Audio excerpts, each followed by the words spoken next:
Hello everyone. In coming lectures, we will talk about modeling of system and various aspects of modeling. Okay, so what are the things we need to be careful of while modeling a system? First, what is model? By definition, we could say that it is an elemental or even mathematical representation of system. And this model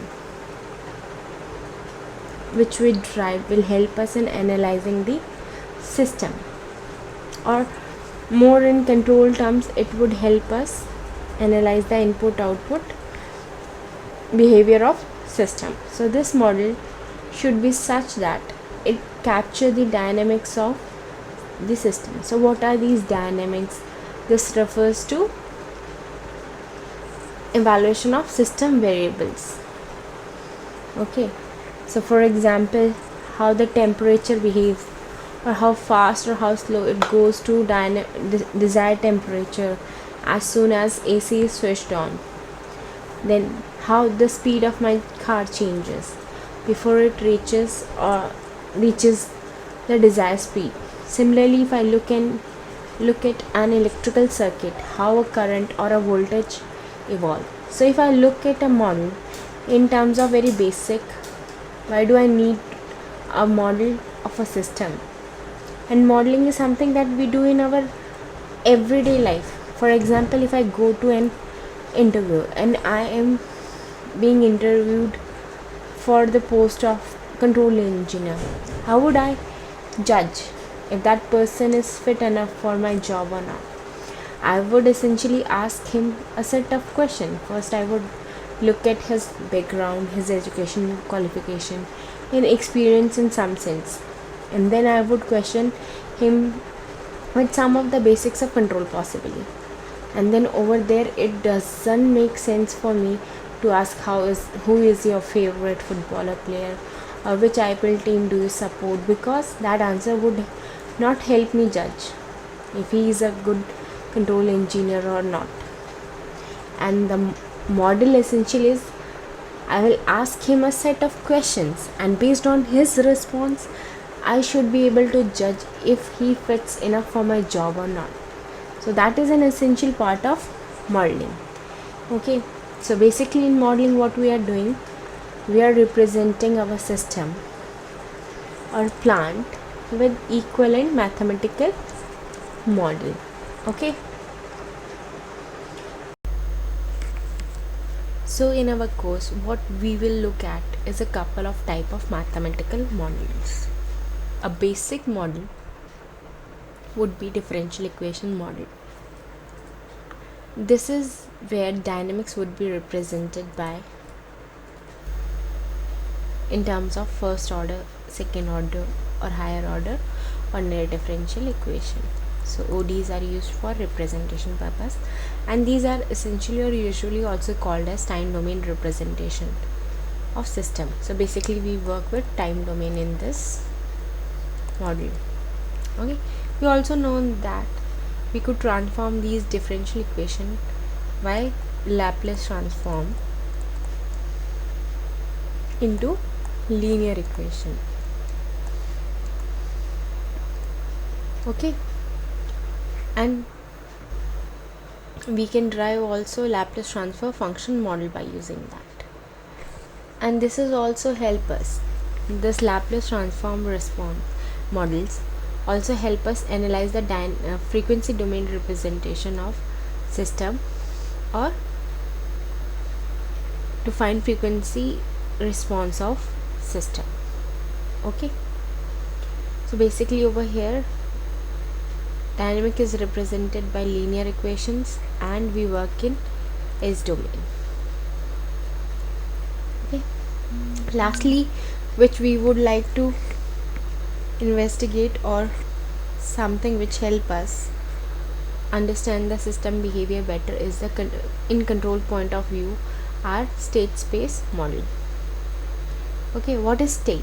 State is a set of variable that describe how a particular quantity in system varies, and these dynamics are represented as some set of finite set of linear differential equations. Okay, so all the linears will be first order over here. Okay, so how does this look like? Suppose, let us take a model or take an example of very simple linear RLC circuit.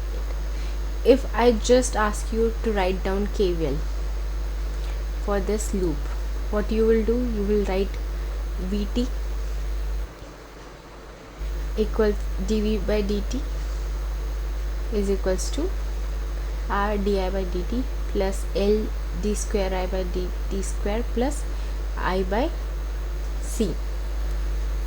Okay, so I could do the Laplace transform of this, and I can write an input output representation. Transfer function model is nothing else, input output representation. As I begin with taking voltage as my input, and which is giving me certain current output, okay, and which is given as the ratio of output to the input is given by something called as transfer function. Okay, this is just writing my previous equation. The other thing I could also do is to write down, so that this second order differential equation, I could write it as set of two first order differential equation, which look like this, as a bit of matrix structure, and this is what we call as state space representation. And we will eventually learn each of these in detail and see which model is fit for what, so which model give us what kind of information and so on. The measure of modeling could be classified as either analytical modeling or experimental modeling. Okay, in analytical modeling, we look at system as an application of some kind of basic laws to the system, or basic physical laws that are used to model the system and their interconnection, and then we combine all these physical system to evolve at some, or to get some mathematical model of system. Okay, and experimental modeling could be the selection of mathematical relation which best describe the observed input output data of system, and this also called modeling by synthesis. Okay, this is something which we would have done already in one of our electrical engineering lab. So let us say I have resistor, okay, and I am given a variable voltage source from 0 to 100 volts, and I would ask you a question: can you drive a model for this, of this? Okay, so what I do, I would connect this, okay, I would put an ammeter, okay, so I know what is the input voltage, so I start from saying apply 1 voltage, I analyze the behavior, voltage versus current, I will apply 1 volts,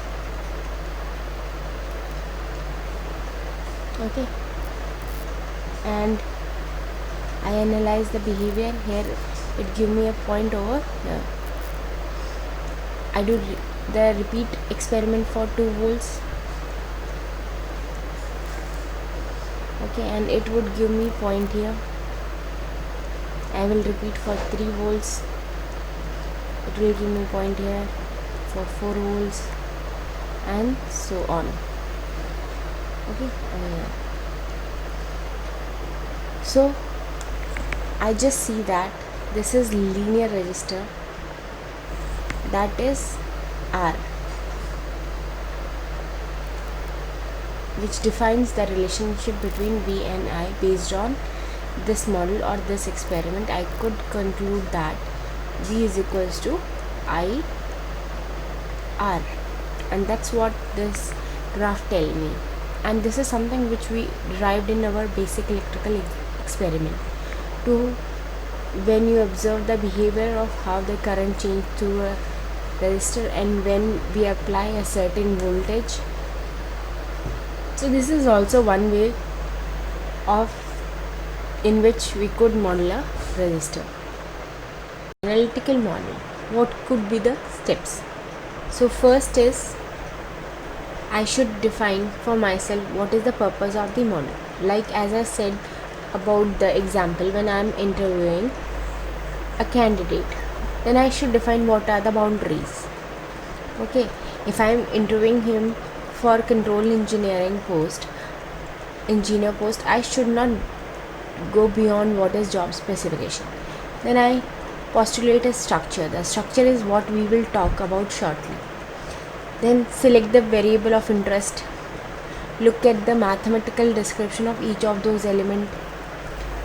Applied relevant physical laws if any. Okay, then get the final form of mathematical model. Then analyze and validate model. Why did that? To see if the behavior is correct or not, and then finally modify the model if necessary. So let us go through these steps one by one. Purpose of model. Okay, it should be first based on intended objectives. Okay, for example, if I were to study the model of transformer for its loss and efficiency, I would use an equivalent circuit of transformer. Whereas if I were to study some kind of other property of transformers or system, like the magnetic behavior, I would look at something else, that the core behavior and the core saturation. Okay, next is to define the boundaries of system. The system of interest is separated from the rest of world. For example, if I am looking at say improve my cricket team, I just set my boundaries, I set the players that I have. I do not really bother what is happening with the other teams. In some sense I could not, but mostly not. Okay, so this boundary could either be real or imaginary, and this boundary says defined again with some purpose of on hand. Okay, so then the third step is to postulate a certain structure. So most physical system, if you look at what we learn in circuit, what we learn in some applied mechanics or any other courses in is system, what they do, the system component either store energy, dissipate energy or transform energy from one form to another form.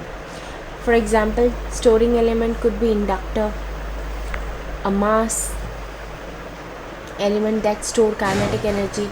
Dissipate elements are obviously resistor, and elements which transform energy from one form to another would be either generator or motor, and so on.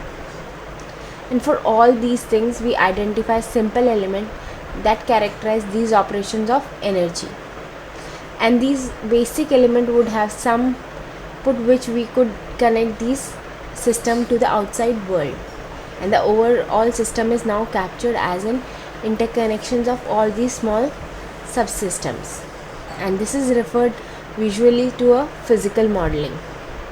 Okay, now next would be select a variable of interest. For example, how could my current build up through the inductor, and we assign variable to all these things which are of interest. For example, the current, the voltage, and a certain velocity profile, and so on. Now each of these elements would come with mathematical representation. Could either be linear relationship, a static relation, or a dynamic relation. Okay, once I model all these individual elements, I interconnect them and apply relevant physical laws. Okay, for example, Newton law or even the Kirchhoff voltage law. current law, conservation of energy law, and anything coming from thermodynamics and so on. Okay, and once I do all these things, I just get my final mathematical model. If there are some constraint that I could eliminate and simply the model as much as possible. I analyze and validate the model, and if there are some inaccuracy in behavior, then I repeat certain steps that could be necessary. Okay,